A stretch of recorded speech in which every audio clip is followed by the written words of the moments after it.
Hola, mi nombre es Diego Juan. Hoy estaré presentando el ventilador desarrollado en TU Delft por el grupo de Project Inspiration. Este sistema está inspirado en el ventilador East Radcliffe, que fue utilizado por varias décadas en Europa y fue diseñado con la intención de que sea fácil de producir en cualquier parte del mundo, como la iniciativa que tenemos en Guatemala con Respira Guatemala. Hoy hablaremos acerca del principio del funcionamiento, cómo preparar el ventilador antes de utilizarlo y cómo configurar el sistema de monitoreo. Y ahora pues, haremos un acercamiento. Ahora revisaremos los componentes esenciales del sistema y analizaremos cada uno de ellos en detalle. Aquí se pueden observar los dos núcleos de los subsistemas, es decir, la tarjeta electrónica, que fue diseñada específicamente para este proyecto, y el motor de corriente directa.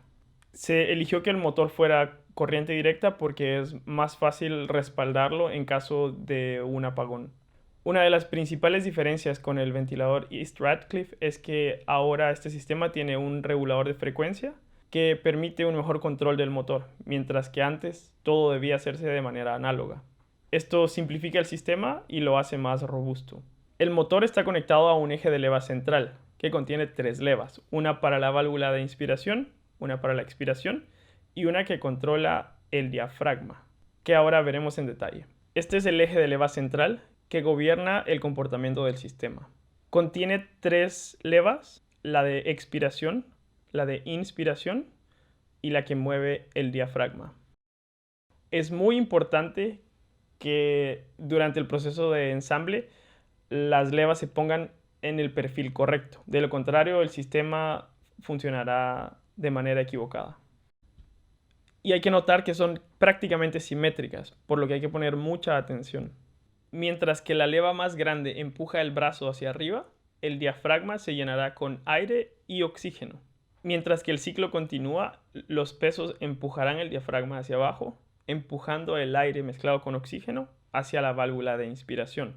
Esta está gobernada por una leva más pequeña que se abrirá y empujará el aire con oxígeno hacia el paciente.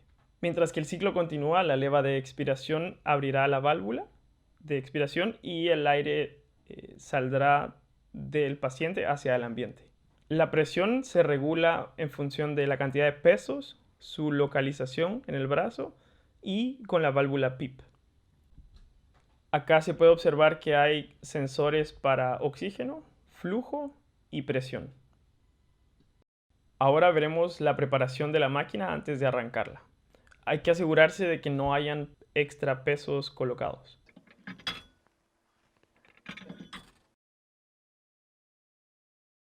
Y notar que siempre hay 2 pesos que están fijos. Y hay que asegurarse que todas las conexiones estén hechas propiamente. Es decir, la conexión del oxígeno, las mangueras que van del diafragma hacia las válvulas de inspiración-expiración, así como todos los sensores para prevenir una fuga de gas. Y por último, asegurarse de que el filtro HEPA y la válvula PIP estén conectadas correctamente.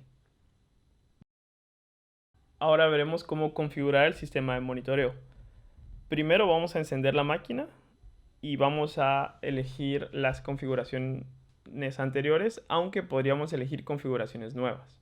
Posteriormente veremos cómo configurar la presión máxima, la PIP, la frecuencia respiratoria y luego cómo definir las alarmas.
Y para más información, por favor, visiten la página oficial de Project Inspiration, es decir, projectinspiration.nl.